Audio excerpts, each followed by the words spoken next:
Okay, so we're here with Mark Goodman, principal at Goodman Commercial and co-publisher of the Goodman Report. How you doing, Mark? I'm very good, thank you. Yeah, thanks so much, Mark, for taking the time. In a weird turn of events, we're doing a weekend interview. Yeah, Uh, so thanks for eating up some of your Sunday. that's okay. I don't have much going on Sundays. If we make any references to geographical points, fortunately, we have a lot of maps in our collective Trying to background. think of where that map relates to your map. This is Metro Vancouver. We've got some cool wallpaper we put up in our office. So I'm thinking of putting a pin on every time I do a sale. We could put the pin up there. Right on. So Mark, can you maybe start to, a lot of our listeners are going to be familiar with you and definitely the Goodman Report, but can you start by telling us a little bit about yourself? Yeah, I've been in this crazy business for 18 years. I was born and raised in Vancouver. I went to UBC. I received a degree in psychology at UBC in 2000. And then after UBC, I worked on Howe Street for a short period of time, selling stock for an investor relations company. Then I tried my luck at software sales. I sold software for dispatchers for taxi cab companies. And then I landed a great job at the Jim Pattison Trade Group, which was an export company, and we bartered amongst companies within the Jim Pattison Group. And then in 2002, I joined my father, David Goodman, and we've been focusing on rental apartment building sales, multifamily investments, and development sites ever since. And Cynthia Jagger joined us just over 4 years ago. Director, she was formerly director of Altus Group, which is a national appraising firm, and her focus was multifamily and development sites, and is now a full partner and publisher of the Goodman Report, my partner. And we had to make her partner right away. She's one of the most talented real estate practitioners in the industry, and her brain is like a supercomputer. So you don't want to compete against her. So we're very fortunate to have her at Goodman Commercial. And we now have 15,000 subscribers to the Goodman Report. We had nearly 30,000 connections on LinkedIn. And we do a lot of business. 2019 was a big year for us. We did over $400 million in sales. I think we were the #1 commercial real estate team in that year. So yeah, it's been a good ride. That's incredible. A few things, Mark. One is, did you ever meet Jim Pattison when you worked? You know, it's funny. I never met the man. He's quite the legend. I was never fortunate. Never on the bottom of the sales team, where doesn't he clip the couple of people that are not performing very well? Oh yeah, I mean that was his business model back then, ruled with fear. But no, I've never met him, and I think he's still active. I think he's in his early 90s and still goes to work. An amazing guy. In fact, I'm still in touch with some of my colleagues there over 20 years later. What exactly did you do at the Jim Pattison Group, and how did that kind of shape, or was that a catalyst to get into real estate? Yeah, I mean, I think so. I didn't really know what direction I wanted to go after university. I knew I wanted to do something to do with marketing and sales and business. And I was fortunate to land a job with a small company within a very large organization called the Jim Pattison Trade Group. And my role at the beginning, and it evolved over time, but my job was to barter goods and services amongst the companies. So for example, I would be provided with a credit of Jim Pattison outdoor advertising media, and I would trade that for other goods and services with another company within Jim Pattison Trade Group, and we take a little bit off the top as profit. And then things evolved. I started getting creative, and for example, I cut a deal with Sony Canada. We provided Sony $1 million worth of advertising, whether it was the radio or the outdoor signage. In return, we got $1 million wholesale worth of electronics, which I would then sell overseas. And it was challenging because I had to learn a new industry every week, and the profit margins. And the tough thing about electronics is after a year they become outdated. So it was quite an interesting experience working there. One of my more memorable deals was buying Gillette goods, like the shaving blades, Mach 2 or Mach 3 at the time. This is in 2001. And we bought all these goods from Mumbai, India, and moved it into Rotterdam, which was sort of a neutral place you could move goods and services that had few restrictions. And then from there, moved it to Israel. And it was amazing. And in fact, little did I know, a year later, I'd be stuck in Rotterdam and not able to go back to Vancouver to work at Jim Pattison Trade Group. That was September 11th, 2001, while I was on vacation overseas. And I could tell you the story. It's quite amazing, actually. Yeah. Yeah. Well, absolutely. So I was traveling with my girlfriend at the time, now my wife, and I had worked at I guess the company for almost 9 months, and we went on vacation. We went traveled throughout Turkey and throughout Egypt, and it was the morning of September 11th, 2001. I was literally in front of the pyramids, traveling on a camel. And then we drove back to our hostel we were staying, and we went to the airport, to the Schiphol Airport, Amsterdam. We flew there. My wife had to continue, or my girlfriend at the time continued on traveling to Italy and Greece, and I had to make my way back to Vancouver to continue working. And I remember waiting in line with my boarding pass to board the flight, and all these TVs were brought out. It was CNN. And this big tower was on fire, and everyone was confused, and the loudspeaker was going off, and then I saw a plane, the second plane, hit the tower, and there was just total chaos at the airport. So we didn't get on our flight. I was stuck. It's actually not a bad place to be stuck for a couple weeks. But I was stuck in Amsterdam, and then... What'd you do? Well, we spent some time at the coffee shops. What can I say? And then it was overcrowded because you had thousands of people at the airport. So we got put on a bus, and I think we went to Rotterdam, where I stayed in a refugee camp. You remember the old show MASH? It was like one of those big tents, but they were very nice. So I stayed there for 2 weeks until I could get back to Vancouver. So it was interesting because I was moving all these goods and services to Rotterdam and never envisioned what that city would look like, which is a really cool city. The architecture is amazing. And a year later, I was stuck in a refugee camp. So when I came back to Vancouver finally, it was very hard to move goods across the border. There were some issues, and that's when I decided to get into the real estate business. Were you stuck with a lot of Mach 2s when they already had moved on to Mach 3, or? Yeah, get caught with the Mach 2. Yeah. I was gonna say that's got to be the hardest stuff to keep up with, really. Yeah, that's right. I think there's a Mach 5 right now.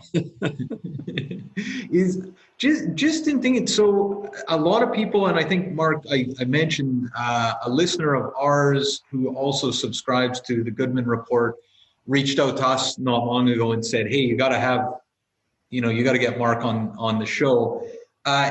Can you talk a little bit about how the report, the actual report came to be, and the role that's played in your business? Kind of asking for a friend, thinking about the podcast. Yeah, sure.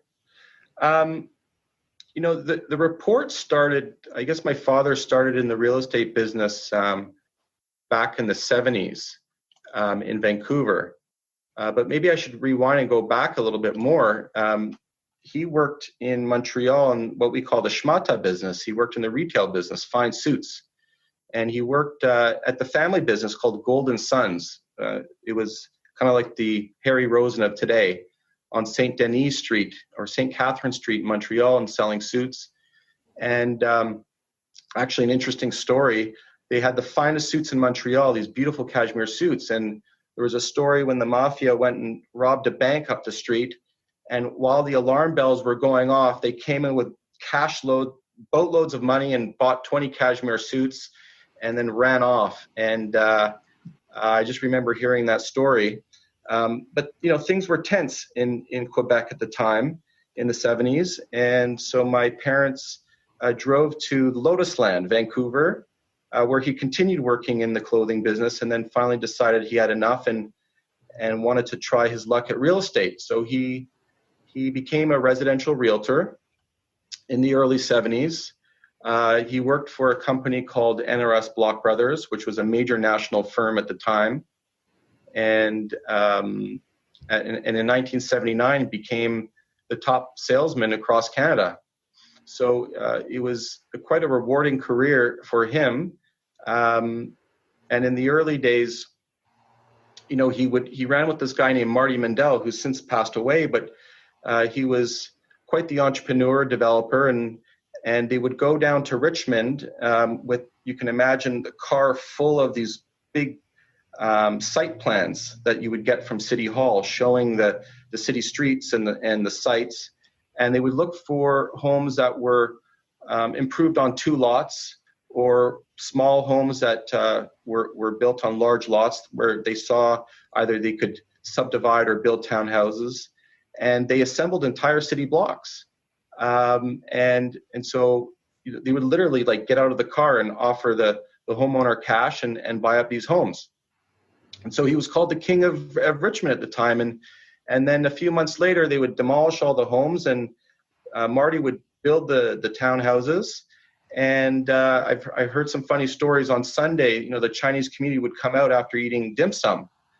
And you can imagine 20, 30, 40 buyers coming out to look at these townhouses. And he was running from across the street from home to home, opening up, because everyone had to use the washroom after eating dim sum for an hour. And it was crazy times. But yeah, he would sell a property a day. It was quite a learning experience for him, how he cut his teeth. And then he broke into Shaughnessy, which was really the old boys club. And how does a young rookie realtor break into the most prestigious neighborhood in the city, if not Western Canada? And what he did is he wrote a newsletter. He knocked on doors, he introduced himself, and he would slip newsletters through the door. It wasn't called the Goodman Report back then. It was just an information source. Back then, things were simpler. People made fun of him. He always had 20 dimes in his pocket, because that's what it cost to call in to the switchboard from a public telephone. He knew every public telephone in the city. There was no fax, there was no internet, there was no email, no pagers. There was nothing. And, you can imagine they were cutting deals on carbon paper on the back of a hood of a car. And that's how they were doing business back then. So he broke into the Shaughnessy market and continued his success writing. But he got tired of the grind. As you know, as a residential realtor, you're on 24/7, and he was working evenings and weekends, and he had a desire to get more into the business world of things. And I think one of the catalysts is he met a guy named Nelson Scalbania in 1978, the famous real estate mogul. And Nelson showed up in a fancy Rolls Royce in his late 30s or early 40s and bought cash in an apartment building. And that sort of moved my father into another direction, into the apartment world. But there was no information source back then. Remember, there was no central place to get information. So he started the Goodman Report newsletter. And back then it was a very simple way of communicating with apartment owners and other investors. And it's evolved ever since then, and as a kid, I started in the business when I was just a kid. I was 5, 6 years old. We would sit around the dining room table and stuff the Goodman Report into envelopes, with my mother and my brother and my grandparents and the cleaning lady. My mother would make really strong coffee to keep us going, and there my father was writing little notes to all the apartment owners, and it's that philosophy that we carry on, that tradition today. I can't write handwritten notes to every apartment owner. We just simply don't have time. We've grown, but we had very humble beginnings. Right, and the report has not only survived, but I guess flourished. Yeah, we have. It's unruly at times. If we hit the market right, we can get 100 phone calls in an hour.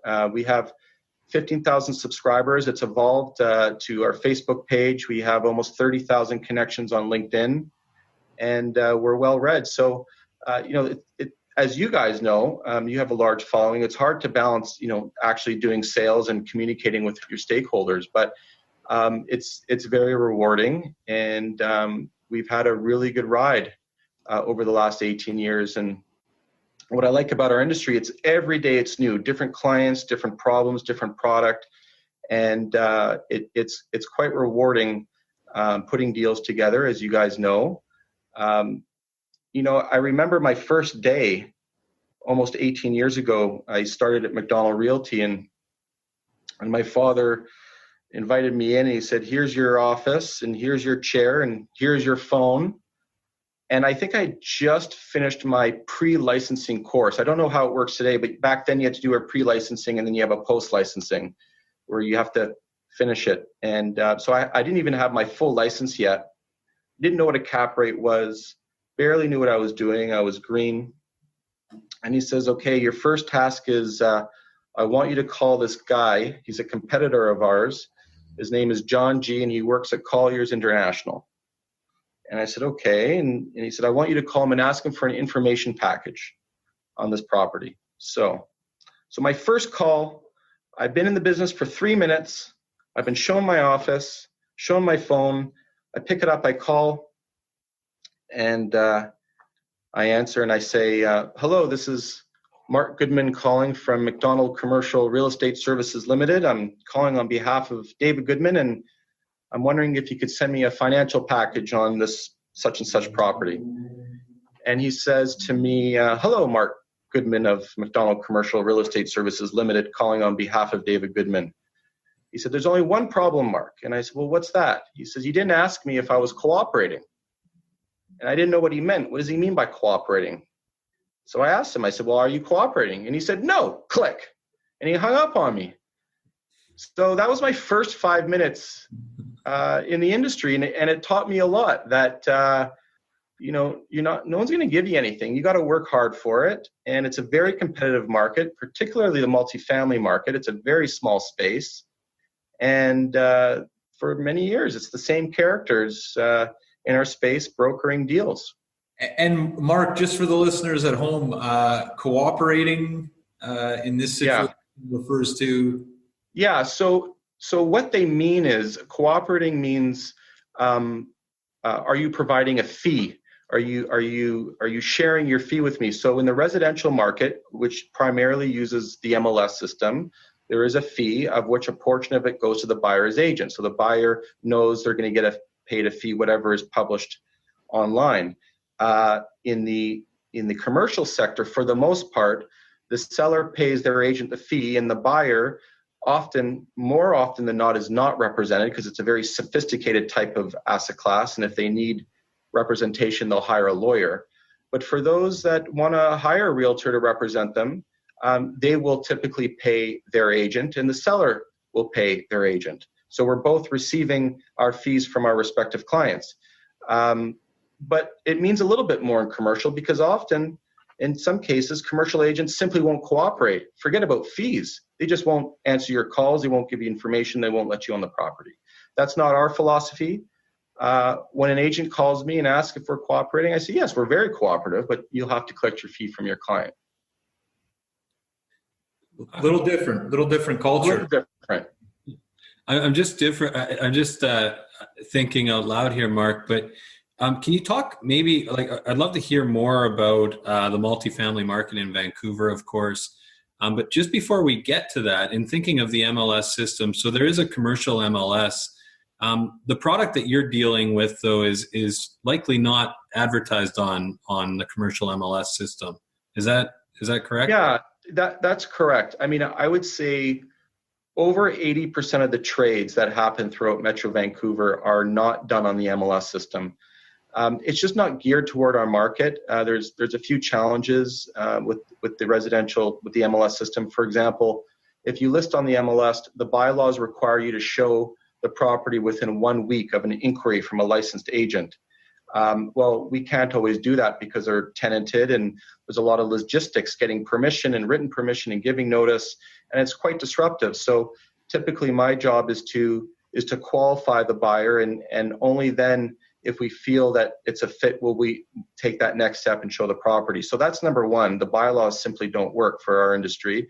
And number two, you need to have a price published on the MLS system. And often with our market, we don't have a firm price. Sometimes it's an open bid, unpriced system of selling real estate. It depends on the timing and the type of asset that you're selling. And I was a director of the real estate board for a couple of years, and we helped develop a new system where you could share and cooperate with your fellow colleagues in the real estate industry, but that was not on the MLS system.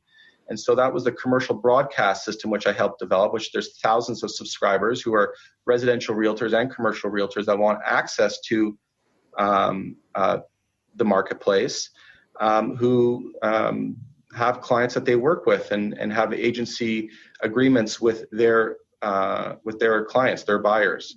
And so, and now there's a new system called, I think it's called Commercial First at the Real Estate Board as well, which is sort of a parallel system to the MLS system, which allows agents to create their own marketing packages and not use the preset fields that the MLS system uses. So it's just a different way of doing business. And as time has gone on over the last 18 years, the MLS system has become less prominent in the commercial real estate world because of the new systems that are in place now.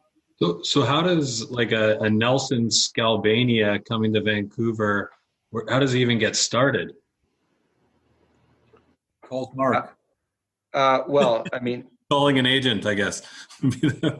Yeah, I mean, if you want to get started in the real estate business, sometimes a lot of investors that we meet have inherited their family's portfolio. Maybe they started with a 4-plex or a 6-plex, and over time they've reinvested or they've refinanced and moved into larger properties.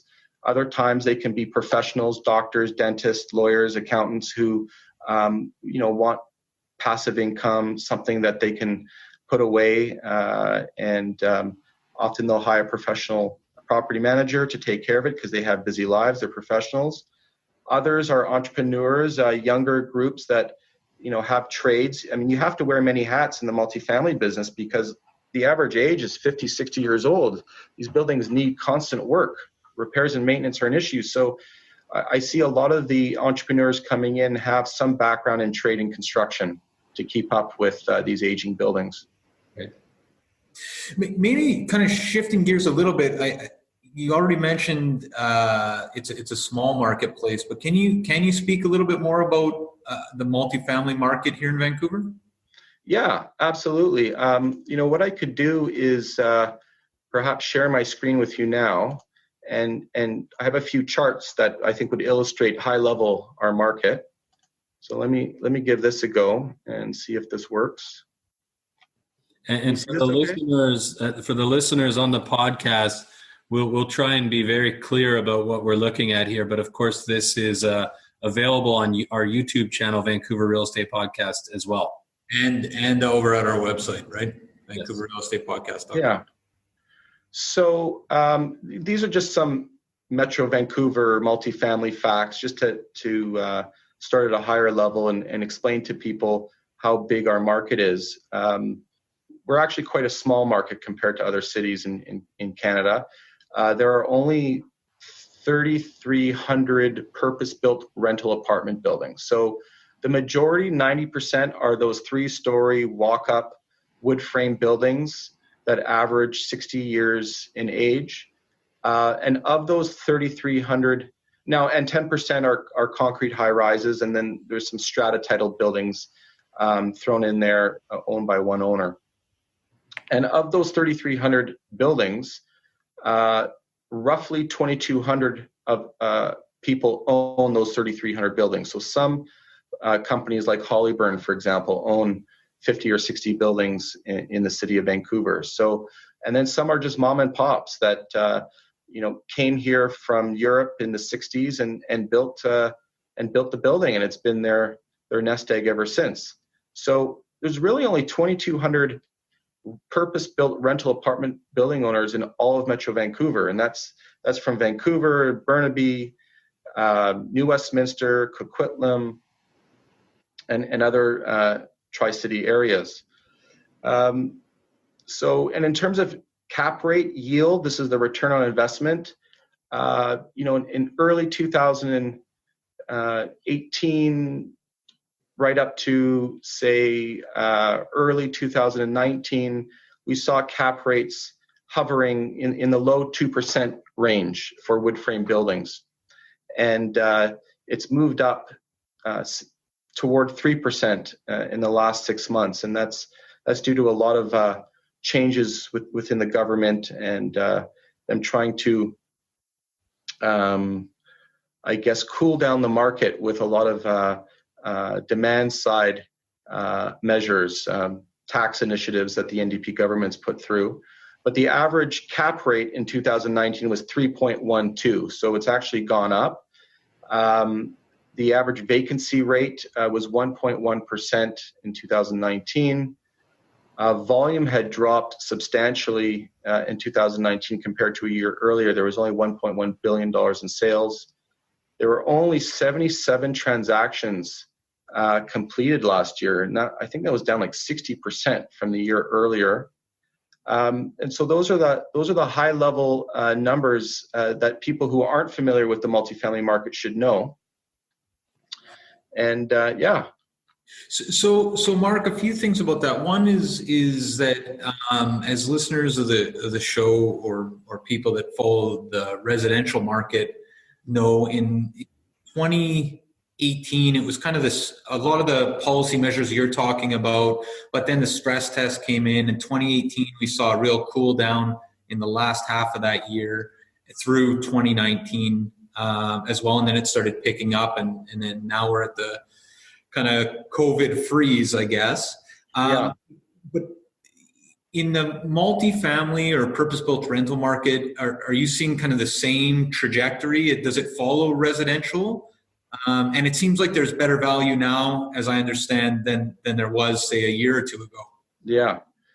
Well, you are right. I mean, there are some parallels between the residential market and the commercial multifamily market, but they're not always in tandem. But generally speaking, when the residential market's hot, and a lot of time it's fueled by cheap money, and of course a lot of people moving to BC and Vancouver every year, yes, often we do fall we do have a parallel between us. But there's also many different things at stake in the multifamily market, which particularly affected us over the last year and a half. And I actually have some notes here because there's been so many government initiatives and new taxes that it's hard to actually keep up. So I'm going to read a few of the things that have happened. So in 2018 and 2019, we saw rent increases capped at inflation. There's tougher rules for tenant relocation, threats of vacancy control, end to fixed term tenancies, and geographic rent increases.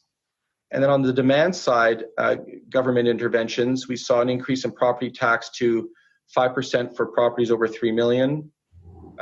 Foreign buyers tax was raised to 20%. We have rental only zoning used to downzone properties in some municipalities. And we've had the addition of the school and speculation tax to development land. So all of this combined together really affected the market, affected the residential, the multifamily market in particular. We have an affordability problem in the city. It's a very politically charged environment. And it's sad that, in my opinion, all these government initiatives to I guess, make housing more affordable has actually done the opposite, because what it's done is it's discouraged developers from building rentals. It's just a nightmare to try to develop purpose-built rental stock for a variety of reasons. And year over year, vacancy rates continue to go down, and rental rates continue to go up. These policies that they put in place really frustrate the free market, allowing for the rejuvenation of older buildings, allowing for new supply to come on stream. And these buildings are 60 years old. A lot of them are falling apart, and it's a challenge. So we have a demand-supply imbalance that's not going anywhere. And so that's why, in a way, the multifamily market, in my opinion, will continue to go up in value for years to come, because there's just simply not enough supply to house all these people moving here. So as a result, rental rates will continue to go up. What I have here for your audience is, I'll show you a couple charts. You can see here's a 10-year snapshot of Metro Vancouver's rental apartment market starting in 2010. So in 2010, for example, we had 90 trades, $432 million in volume. And then we could fast forward to, say, 2014, the market really picked up. We had that year, $778 million in sales, 123 transactions. And then 2015, 2016, things really started to move. And then in 2017, it was a big year, almost $2.2 billion in sales, 150 transactions. And then in 2018, things just exploded, almost $3 billion in sales, 155 transactions. So that was 2018. Then the NDP government came into power, put all these ineffective policies in place, and the market dropped like a tank. It just dropped. $1.1 billion in volume, 77 sales. So the market came off 50 to 60% on transaction and dollar volume, but it hasn't made our city more affordable. In fact, it's made everything more expensive because there's nowhere to live. There's no incentive for developers to build buildings. So it's been a challenge. And now with COVID-19, we have some other challenges to transact properties. But believe it or not, we've actually been very busy during this time. We've put 3 buildings under contract, 1 apartment building and 2 development sites. We've had 1 closing. We have another closing coming up, and we're listing a 1.6 acre industrial site in a couple weeks. So it's harder to show buildings because we can't get into the tenanted suites, but we're just delaying our due diligence periods and allowing for the moment physical distancing is relaxed. Hopefully we'll be able to move forward again. But the demand is still there in our market. It truly is. And we're busy despite this. Well, so I'm kind of curious, looking back at 2010 or even up till now, or even from, say, when you started, you've been in the business 18 years. A lot of people listening are probably thinking about, who's the person who buys beach towers, right? You guys you sold beach towers, right? Not all that long ago, but not necessarily specifically beach towers, but where are the buyers of purpose-built rental coming from? Are they primarily local? Are they primarily from other places in Canada? Are they individuals? Are they companies? Can you speak about the buyers? And then I think some of our listeners would really be interested in kind of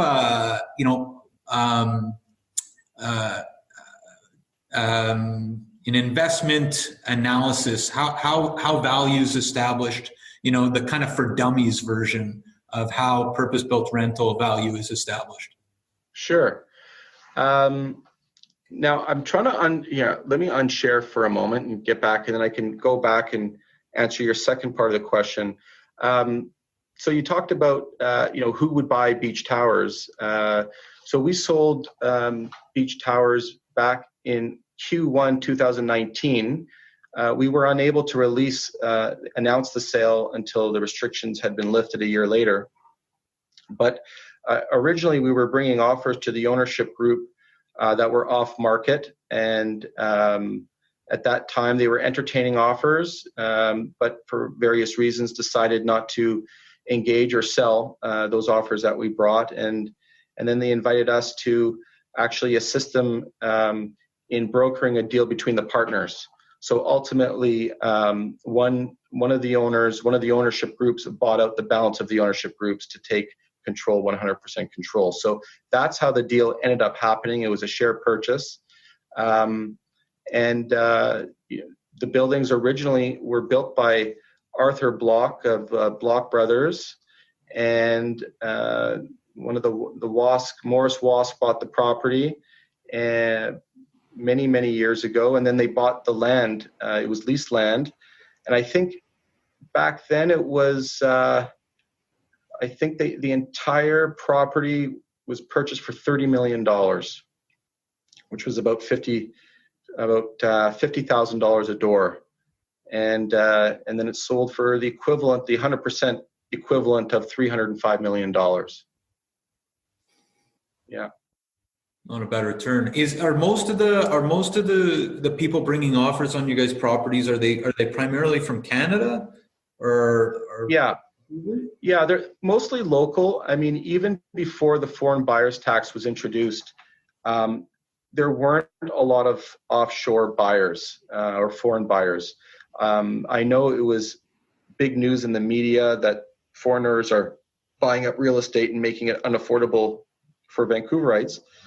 And while that may be true, in the multifamily market, there were very few offshore buyers. And we did a survey. We went back to, I think, our last 200 transactions.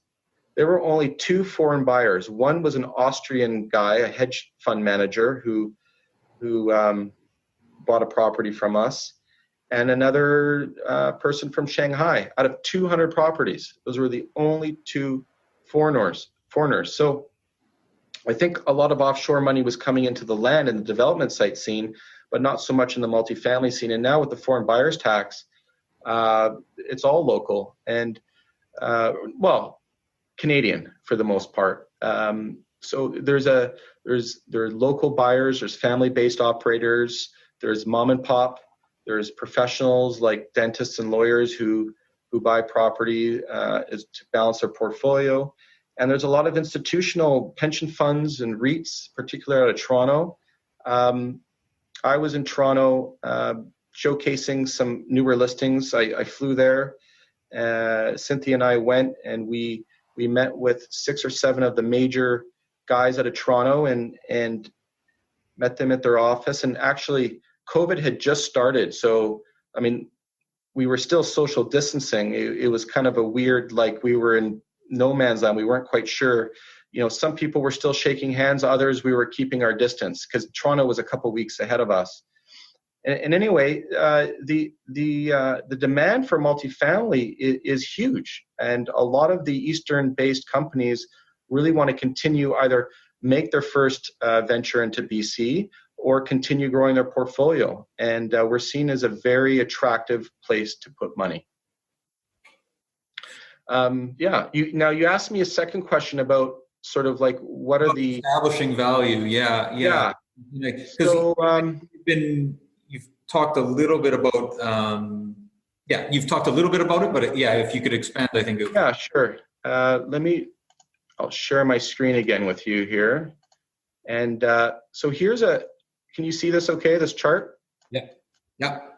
So this is a chart that we publish, and it starts back in 2008 and it goes right to 2019, and it shows what we call cap rate or capitalization rate, which is really the return or the yield that an investor can expect buying a building. And it's really it's a simple methodology. You take the gross revenue, which would be your rental income and perhaps some laundry income and parking income, and minus the expenses that you need to operate a building. So tax, insurance, utilities. You'll have a repairs and maintenance budget. You'll put in a nominal vacancy rate of, say, 0.5% in the city of Vancouver. And at the end, you're left with your profit, your net operating income. And it's that number divided into the ask price or the sale price, which gives you your return, your yield. And this number is before debt service, so it doesn't include mortgage payments or depreciation or anything like that. And historically, like when I joined the business 18 years ago, cap rates were 6 to 6.5 in the city of Vancouver. Prime Westside Real Estate was selling at $80,000 a door. Expense ratio was about 33% of gross revenue. And obviously that's changed now, where in 2018, for example, 2017, 2018, the market was hot. I mean, we were selling prime West Side wood frame apartment buildings for anywhere from $550 up to $700,000 a unit in some cases. And you know, that was for average condition buildings right up to totally renovated buildings. And the cap rates hovered. You know, we were doing deals even at 1.8, 1.9% cap, but generally speaking, most of these wood frame buildings were trading in the low 2 cap rate range. And it begged the question, like, why would people put 50, 60% down to buy an apartment building, because that's what it takes, to receive such a low yield? And a lot of these investors, you know, have different criteria. A lot of it's just safety and appreciation and to diversify their portfolio. But there are a lot of entrepreneurs that knew that they needed to rejuvenate these buildings, 50, 60-year-old buildings with chronic plumbing issues and water ingress issues and environmental problems. And, you know, they have green stoves and yellow tubs and appliances that don't function. And so many of these investors were renovating the suites. And so that cap rate, that 2.2, 2.3% yield could literally, within a few months, double. And so in some cases, a lot of these legacy tenants who were in the building, or when a tenant would move out, if they were paying $700 or $800 a month, on turnover with, say, a $30,000 renovation to the suite, you could get $2,200 a month. So we're talking over 100% jump in rental income. And so that's why during this time, a lot of these buildings were trading at such a low yield. And now that's more challenging because the provincial government has put in place many restrictions that have stopped this renovation program for buildings, and which resulted in evictions, of course. And so now we have rental stock that is having a hard time being rejuvenated, and which causes its own problems. Now, on the same token, we're having a renaissance in Metro Vancouver with new purpose-built buildings. So finally, the sun, the moon, the stars have all aligned to make an environment almost beneficial to the production of new rental housing. And it's taken a long time in advocacy to get to this point. We still have a lot of challenges with, you know, long periods of time for rezoning and just the process to go through with the city to get your development permit. It can be quite laborious. But those buildings that are brand new that we're selling are either as a forward sale, like a pre-construction offering, so we're selling the property before it's even built, or new purpose-built product that has been built, typically are trading at a much higher cap rate. And for a lot of people, that's counterintuitive. They say, well, why are we needing to have such a high yield for a new building? Shouldn't it be a lower yield because it's lower risk? It's new, there's less problems. But the reality is that those buildings are rented at market. There's no upward movement to increase your revenue over time, at least not in the immediate future. So that lift has already been built into the offering. So if an old wood frame building was trading at, say, $300,000 a unit at a 2.2 yield, a brand new building with all the fancy amenities and dishwasher and in-suite laundry, those rents would be trading at closer to $4 a square foot. They would be, in many cases, double what an old rental building would be. And in return, the investor's paying $600,000 a unit or $550,000 a unit. But in return, we'll expect and require a much higher yield. And so it's almost like we have two different asset classes. We have the 56-year-old aged buildings, which are inefficient, that require a lot of attention and upgrades. And then we have this new purpose-built phenomenon as well happening. And unfortunately, it's not happening fast enough. And so for the foreseeable future, apartment buildings are going to continue to be a very safe asset class to invest in, because there's virtually not enough supply, and everybody needs a place to live. And until people stop moving to Vancouver and wanting to do business here and live here, I think we're going to be safe for a long time to come. Mark, maybe thinking about that, like right now, so in thinking of the multifamily market in Vancouver, is it unique to the rest of Canada? Yeah, I mean, I think in Montreal they have 10 times, or in Toronto they have 10 times the product. Every province has different rules and regulations with respect to their tenancy acts. But I think what makes us unique is it's generally a smaller market, and it's a highly politicized asset class. And the land use policies that we have in place, in many cases, discourage redevelopment. And I can't speak to other cities and other provinces because I don't trade in those markets. But one of the things that makes Vancouver unique is we have effectively what's called it's a moratorium on the demolition of apartment buildings, and it started in the West End, I think 15 years ago or so, as a way to retain purpose-built rental stock so it wasn't demolished for condos. I mean, the intentions were good. And then about 10 years ago, they implemented it in Vancouver, and it was supposed to be a 2-year pilot project. But of course, it stayed. And what that means is we have a lot of RM zone land throughout Vancouver, in Fairview, South Granville neighborhoods, in Kitsilano, Marpole, and so forth. And those rental buildings are all built in what we call RM zone land, residential multifamily land. So the city has basically said that you can't demolish these apartment buildings at all. It's just a freeze.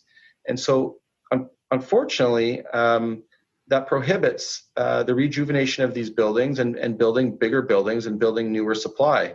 And so there's this tug of war between wanting to make sure that Vancouverites aren't displaced. And you can imagine a lot of them have been living in relatively affordable housing compared to the market today. And if they were evicted because of a demolition and a rebuild, many of them would have a hard time finding a place to live in their same neighborhood. And so that's the inherent challenge. So the city has frozen that rental stock, but there's been a ton of side effects. And one of them is it's restricted supply. And so yes, they're saving a few people and keeping their rents affordable, but in return, it's making it unaffordable for everybody else because something's got to give, and there's just not enough places to live. Nobody can demolish these buildings. So, the city has started various programs, Rental 100, the MERT program, where you can redevelop purpose-built rental buildings in areas outside the RM zone.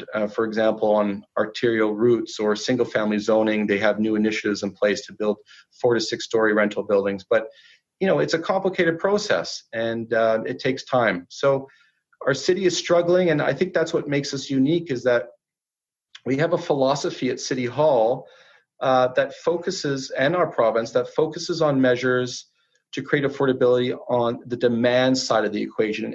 And I think that this has caused more problems and made our city more unaffordable. I think what the city should do is create incentives to build rental housing and allow the free market to build, allow developers to compete and landlords to compete against each other.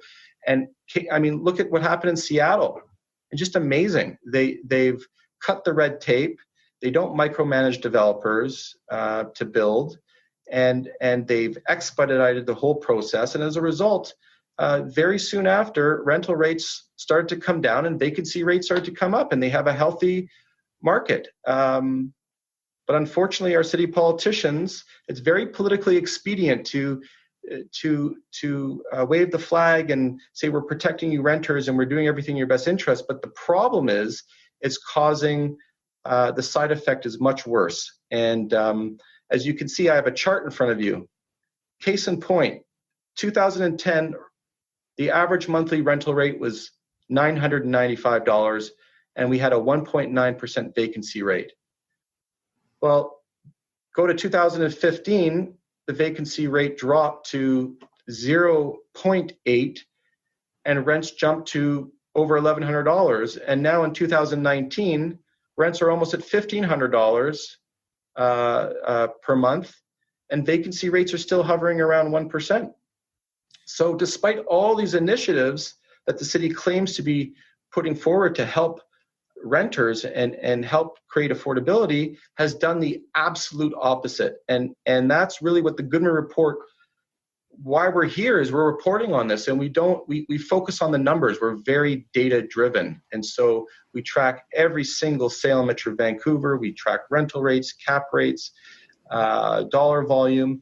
And we've been critical of the policies that have been put forth, and we hope that after this COVID era, we get back to a normal working environment, that the city will change course and start creating incentives and creating an environment for developers to build rental properties faster. And I think that's the key.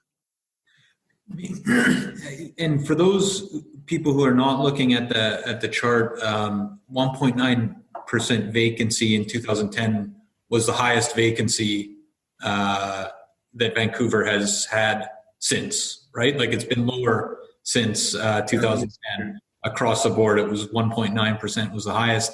And that actually makes me think, we had Klaus Rode, who's a property manager we work with, and he helps people that are renting out strata properties. You're on the multifamily side of things. We asked Klaus what he was seeing in relation to COVID so far. I'm curious, Mark, just in your kind of day-to-day going on right now, what the impact of COVID has been on, not only on how you're selling properties, but more on the market. And it sounds like you're saying there's still a lot of confidence, but has COVID impacted the ability to collect the rents, and what are you seeing on the ground there? Yeah, good question. And it's changing daily. So I think we've been in this environment for about 6 weeks now, it feels like, give or take.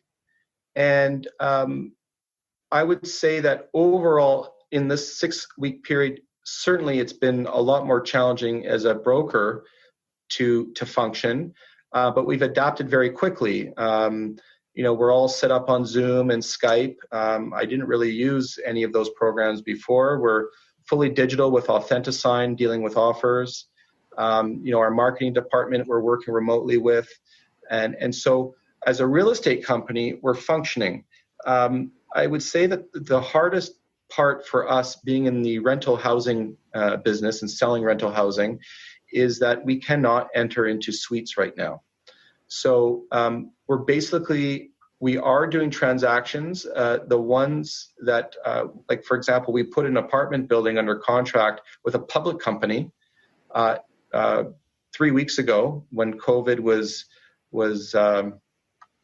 quite prevalent, and they're doing their due diligence, but we've extended the timeline for building inspection for a couple months to allow time, and hopefully we'll be able to enter suites at that time. So it's not that there's a lack of demand, it's just the mechanics of selling a property are much more difficult now for apartment buildings.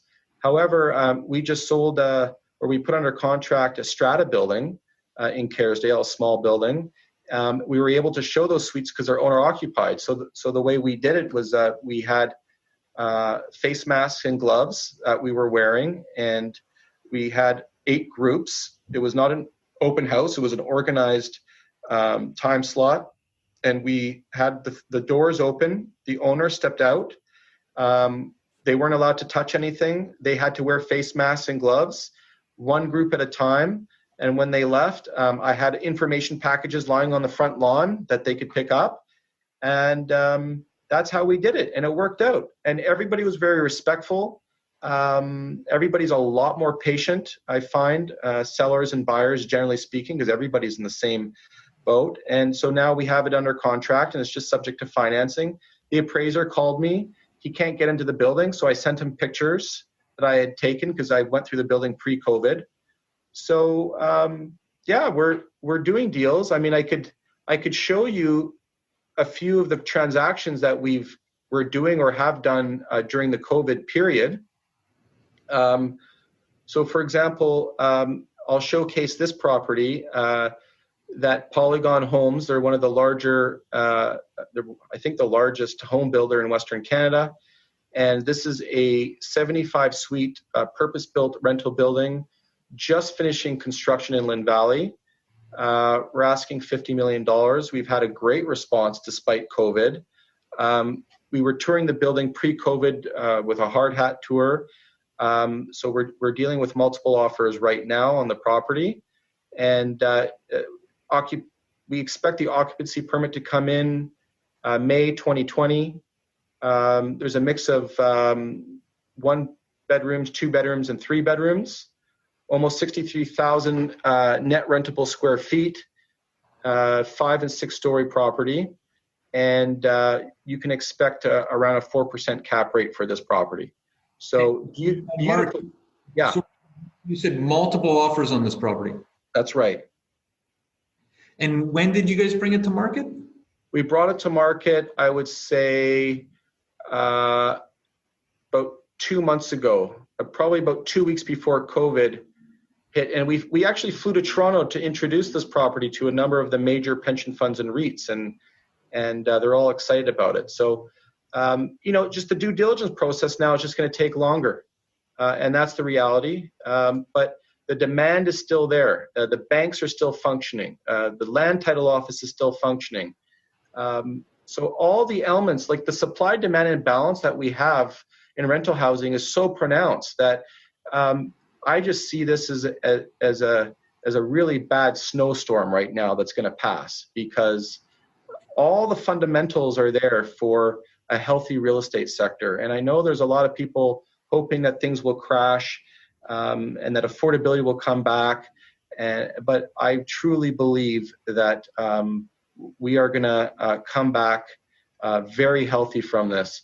And that's just from my own listings. Like, here's another property that we put under contract 3 weeks ago during COVID. This is a public company that's tied it up. This was an interesting deal. This was unpriced property, and this goes to your question about how we value buildings. And I think this is a really good example. So normally when we value buildings, we look at what the yield cap rate should be and what using the income approach versus the direct comparable approach, where we look at the price per unit. And not all units are the same. You have some buildings may have a high percentage of bachelor units, which are typically smaller. Another building will have a high percentage of 2 bedrooms, which are typically larger. So the price per unit, it's a very general guide. There are appraisal techniques where we use what's called room weight, where we adjust the units per room so we can compare apples to apples. But generally speaking, we use price per unit. For larger concrete towers, we try to use price per square foot, which is a more exact way of valuing. And we also use the gross rent multiplier, GRM, which is how many multiples of the annual gross rent divided into the ask price. And so that is a way of valuing properties, but not looking at the expenses. The cap rate takes into account the expenses. So looking at this building, large, almost 29,000 square foot property just off Main, a block on East 14th, amazing rental location, big building, 54 units, built in 66. And the rents, though, are averaging around $700 a month, which is, 125, 150% below market. And so how do I value the building? If I used a cap rate, a yield, and say capped it at a 3% cap, which is generally where wood frame, older west side and east side buildings are trading at, the price per unit would be ridiculous. It would be like under $200,000 a door. Well, we know that in generally this hot location in Mount Pleasant, buildings have generally been trading at around $350,000 a door. But if I price it at $350,000 a door, the cap rate would be like 1%. It doesn't work.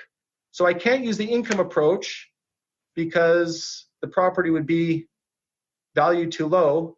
And I can't use the comparable approach because it'll just be too high and the yield will be too low. So how do you price it? And I told my client, I said, I don't know. I just simply don't know how to price it. Let's go it unpriced and let's see what happens. And that's exactly what we did. And we've got it under contract now. So that's just an example of how the income approach using cap rate and the direct comparable approach don't always jive. And you'll notice when you're looking on an appraisal, a commercial appraisal, they may look at the cost approach. They may give you a residual for development, and then they'll look at the direct comparison approach, or cap rate, or a comparable approach. And generally speaking, those different prices will come in around the same range. They'll come in at a tight range. But you have a problem as a broker or an appraiser when you're trying to price properties when there's like a $6 million swing between the two approaches that you use. It's a problem. Right. And it's a problem in Vancouver because there's a lot of buildings that are not efficient, and they're operating at rental rates from 25 years ago. What else can I show you here? So here's a small little building we have in North Van, Lower Lonsdale. We've gone firm on this. Closing is expected in a month. This was a 10-suiter in decent shape, mom and pop owners, very well maintained, built in 1956. We had it listed at a 3.2 cap rate, around $385,000 a door. The average rental rate is $2.15. The lot, 50 by 140, so it's a 7,000 square foot lot. And it also falls under the North Van OCP, the official community plan that allows for a higher density if you build rental. That's their way of encouraging you to build rental. So it's a 1.6 FSR, which is floor space ratio. You can build 1.6 times the lot size.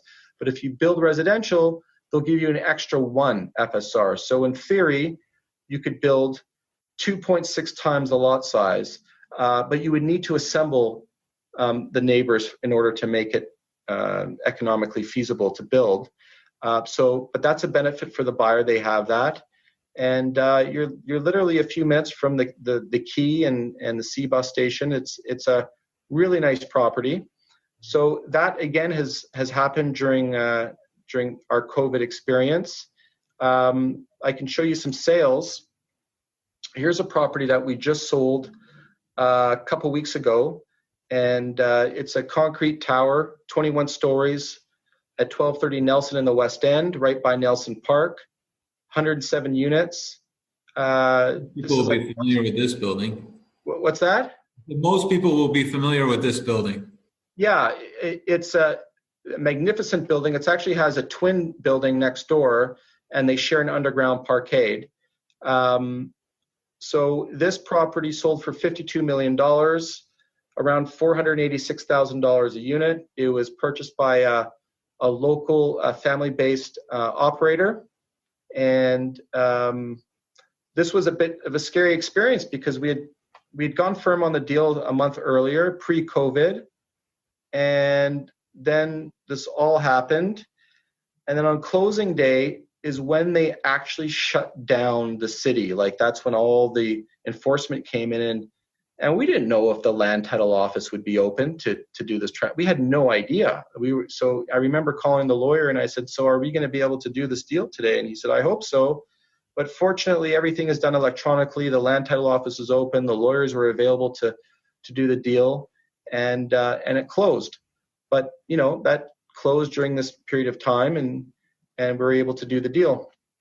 So the majority of our business years ago was apartment buildings, but now we're very much involved in development sites, and I'd say it represents about 50% of our business.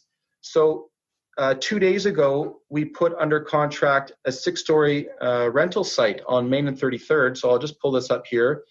This prime corner, the site is owned by an individual who assembled 5 lots. The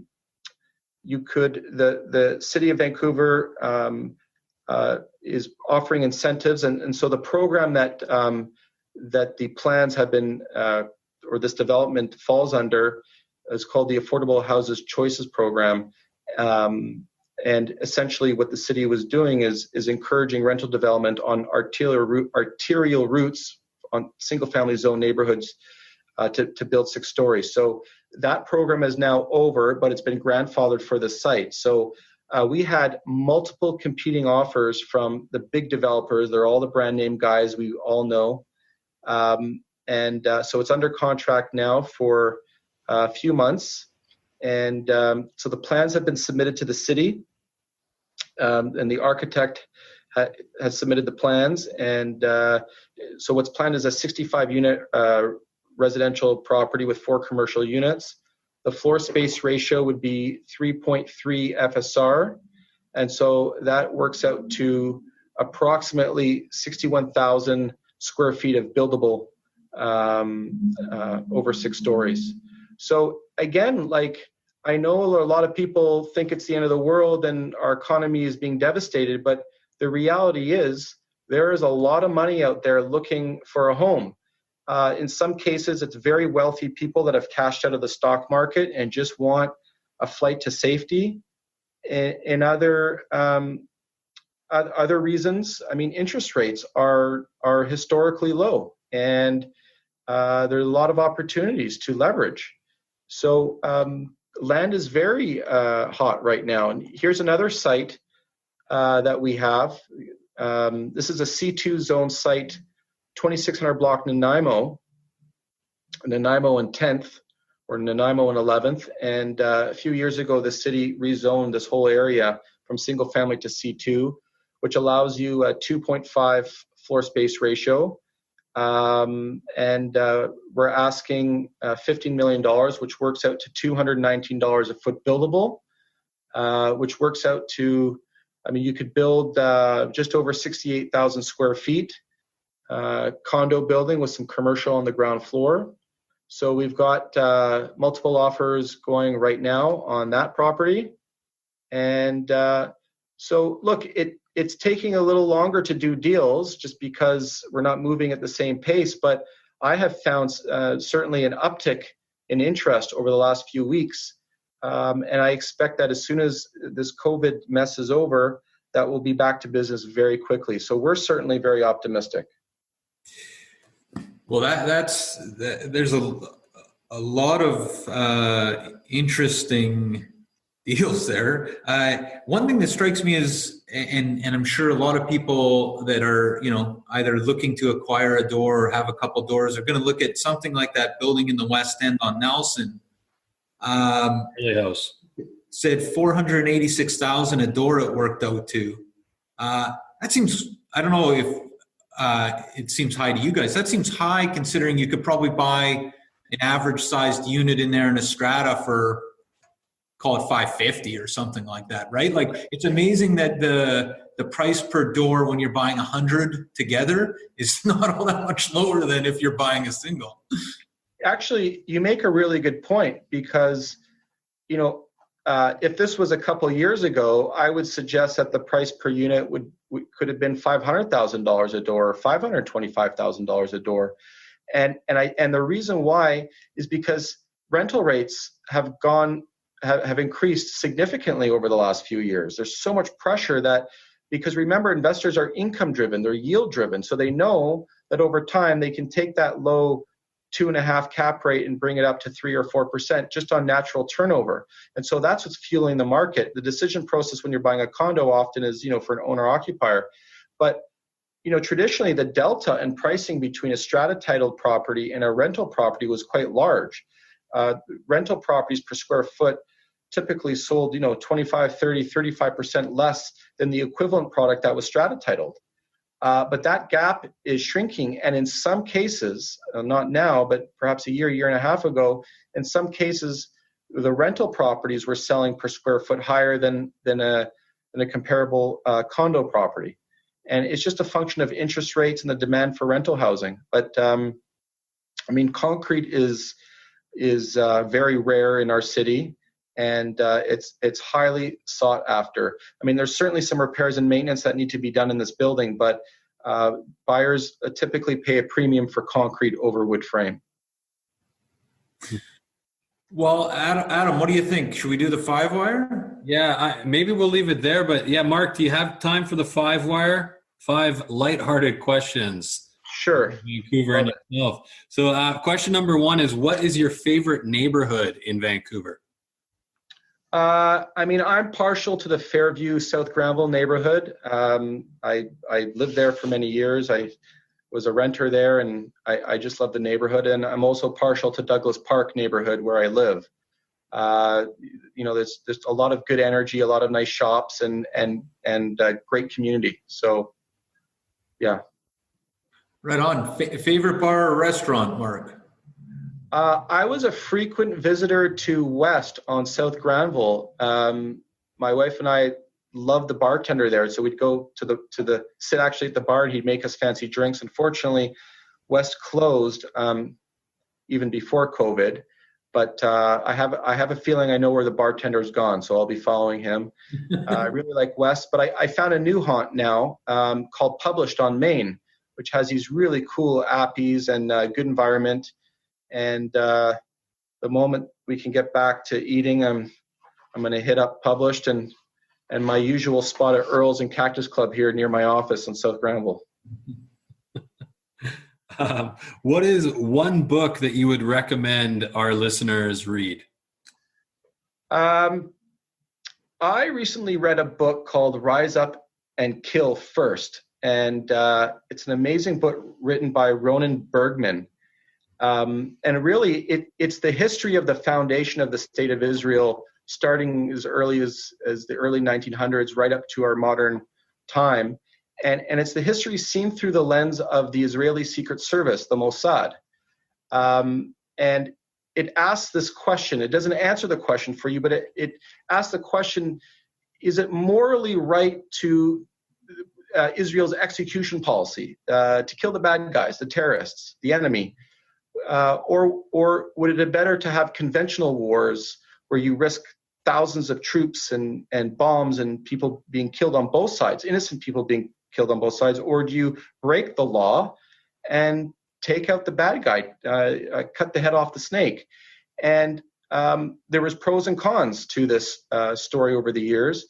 But what was amazing are the techniques that the Israelis had to use to defeat the enemy, who were much more powerful than they were. Very much David and the Goliath story.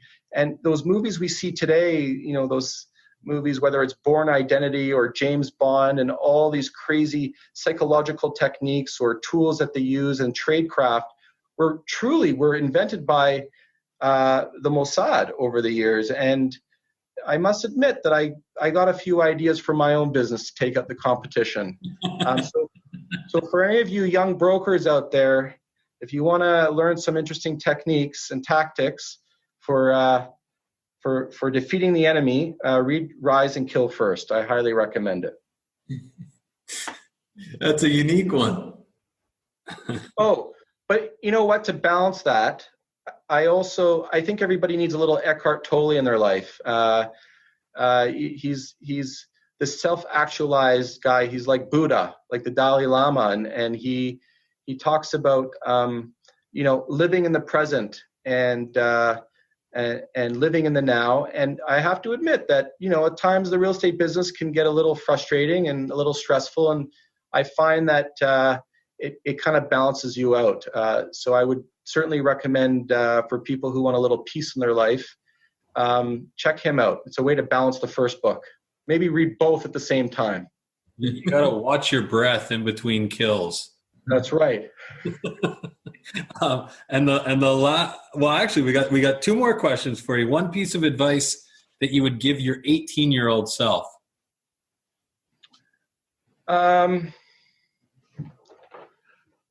Probably to stay away from smoking cigarettes. That was just awful. And it's less prevalent today, but I would say, yeah, stay away from smoking. I struggled with it through high school and university, and I'm glad I kicked the habit. I'm healthy, but if I could go back in time, it would probably be that. Good piece of advice. And last, something you have purchased for under $1,000 that has changed your life, or slightly improved it. I don't know. I don't think I've purchased anything. I'd have to get back to you on that one. I'll tell you what's changed my life though is the Skip the Dishes app, and Uber Eats, and the other one. There's one more. I don't think I'd ever need to cook again. I mean, they know me by name now at Earl's. It's amazing. So there's a good life hack for you. Hey, one thing I was just thinking when we started the show as a final question. I don't know, you might not want to say anything, but and naming names, that type of thing. But it's a really small market that you work in, really big numbers. You must meet some really big personalities. Is there any one story you can think of, either a crazy purchase and sale, or one personality that stands out in the multifamily market that you can actually name, or not name, tell us about? Yeah, I mean, there's a lot of stories during my 18 years and even before, but I would say that, I grew up in a real estate household. My aunt was very involved in real estate, and of course my father. But I remember some stories, and for example, Nelson Scalbania, the mogul, and I actually worked for him at the Wedgwood Hotel when I was younger, and there's some crazy stories there as a valet. But he was quite the entrepreneur and exceptionally smart.